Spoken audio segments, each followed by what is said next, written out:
오늘 본문 13절에서 바울은 이렇게 말합니다. 형제들아, 나는 아직 내가 잡은 줄로 여기지 아니하고, 이 말을 합니다. 내가 잡은 줄로 여기지 않는다. 이 말씀은 사실 당시 빌립보 교회 안에서 문제를 일으키는 사람들에 대한 경고의 말씀입니다. 당시 빌립보 교회 안은 이미 다 잡은 줄로 생각하는 사람들이 있었다는 거예요. 그들은 믿음으로 구원받는다고 한 이 교리를 좀 잘못 이해했습니다. 믿으면 구원받으니까 끝이라고 생각했어요. 그냥 무슨 죄를 지었다 일단 믿었으니까 이제 구원받아라고 이렇게 오해를 잘못한 거죠. 하지만 그들은 틀렸습니다. 왜냐하면 구원은 예수 믿을 때 완성되는 게 아닙니다.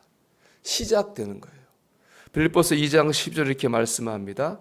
항상 복종하여 두렵고 떨림으로 너희 구원을 이루라, 이렇게 말씀합니다. 구원을 이루라고 하는 말씀 무슨 뜻이에요? 구원을 완성시키라는 거예요. 그렇습니다. 우리가 예수 믿을 때 의롭다고 칭함을 받는 거죠. 의로가 증거는 아니잖아요. 우리가 칭함을 받았기 때문에 그 칭함에 합당하게, 성도란 이름에 합당하게 의롭게 살려고 노력을 해야 되는 거죠. 기도해야 되는 것이고 말씀을 읽어야 되는 거고 헌신하고 봉사해야 됩니다. 그런 과정을 통해 우리가 은혜도 받고 응답도 받습니다. 물론 또 시험도 받죠. 하지만 그렇게 은혜도 받고 응답도 받고 시험도 받는 그런 신앙생활의 과정을 통해서 우리 믿음이 완성되어져 가는 겁니다. 성숙되어져 가는 거예요. 우리는 그렇기 때문에 멈춰 있으면 안 됩니다. 자꾸 앞으로 나아가려고 해야 됩니다. 그럴 때는 은혜도 받고 응답도 받고 성숙도 하게 될 줄로 믿습니다. 이것이 우리랑 하나님의 뜻입니다. 그런가 하면 우리를 통해 이루시고자 하는 뜻도 있습니다. 로리 베리 존슨이라는 사람이 쓴 기적의 사명 선언문에 보면은 이런 말이 나와요. 사람들이 역할과 사명을 혼돈한다, 이런 말이 나옵니다. 역할과 사명을 혼돈해서는 안 된다는 말인데요. 이런 현상은 주로 여성들에게 많이 나타난다고 그래요. 우리 아다시피 여성들은 아내로서의 또 어머니로서 역할을 하는데 정말 많은 시간과 열정을 쏟습니다. 그러다가 이제 남편이 돌아가시거나 또 자녀가 장성해서 품을 떠나면은 역할을 잊어먹는 거예요. 할 일을 잊어먹어요. 그러면은 방황을 하고 열정을 잃어버리고 내가 누군지라고 하는 정체성도 잊어버리게 된다는 것입니다. 여러분, 역할이 없었다 그래가지고 사명이 없어진 거 아닙니다. 내가 아내로서의 역할이 또 어머니로서의 역할이 축소됐다 그래가지고 하나님 내게 주신 사명이 없어진 건 아닙니다. 하나님의 사명은 어떤 가정과 다른 모든 걸 뛰어넘는 큰 목표인 거죠. 우리는 그 목표를 바라봐야 됩니다. 그럴 때 우리가 열정을 잃어버리지 않고 혼란을 겪지 않고 삶을 건강하게 살아갈 수 있는 겁니다. 여러분, 하나님께서 우리를 부르신 뜻이 있습니다. 내가 지금 눈에 보이는 끝뜻이 다가 아닙니다. 더 큰 뜻이 있고 사명이 있습니다.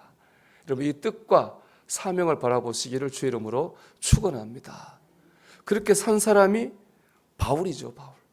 바울은 마지막 순간까지 열정적으로 살았잖아요. 그 이유는 바울이 목표를 바라봤기 때문에 그렇습니다. 오늘 13절 14절 말씀입니다. 오직 한 일, 즉 뒤에 있는 것은 잊어버리고 앞에 있는 것을 잡으려고 표대를 향하여 그리스도 예수 안에서 하나님이 위에서 부르신 부름의 상을 위하여 달려가노라. 바울은 뒤를 돌아보지 않았습니다. 옛날에 내가 은혜 받았었는데 그거 생각하지 않았습니다. 옛날에 이런 어려운 일이 있었는데 내가 지난 잘못됐는데 그런 것도 돌아보지 않았습니다. 오직 앞만 보고 나갔어요. 목표만 보고 나갔습니다. 그렇기 때문에 바울은 열정적인 믿음의 삶을 살 수가 있었던 겁니다. 여러분, 그리스도인으로서 이루고자 하는 목표가 있습니까? 이번에 부흥회에서 참 많이 은혜를 받았는데 저도 나름 이런 생각을 한번 깨달은 바가 있어요. 신앙생활에 보면 바람이 있고 목표가 있는 것 같아요. 바람은 뭐냐? 우리가 가까운 다 바람이죠. 건강했으면 좋겠다. 우리 가정과 자녀가 잘 됐으면 좋겠다.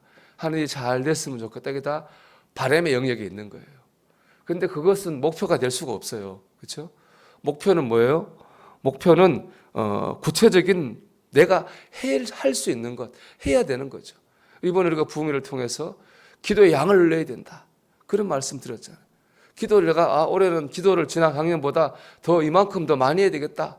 그건 목표가 되겠죠. 내가 올해는 꼭 성경을 일독해야 되겠다. 그건 목표가 됩니다. 내가 올해는 꼭 봉사하고 헌신하는 삶을 살아야 되겠다. 그런 것은 목표가 됩니다. 그런 목표를 향해 나아갈 때 우리가 바랬던 일들도 이루어지게 된다는 겁니다. 우리는 목표를 통해서 바람을 이루어 가는 것입니다. 사랑하는 여러분, 목표를 향해 나가시기 바랍니다. 그 목표를 통해서 여러분의 바람이 이루어지기를 축복합니다. 하나님의 뜻이 있어요. 오늘도 그 뜻을 바라보고 우리 믿음의 목표를 세우고 목표를 향해 나아가는 이 하루가 되기를 주님의 이름으로 축원합니다.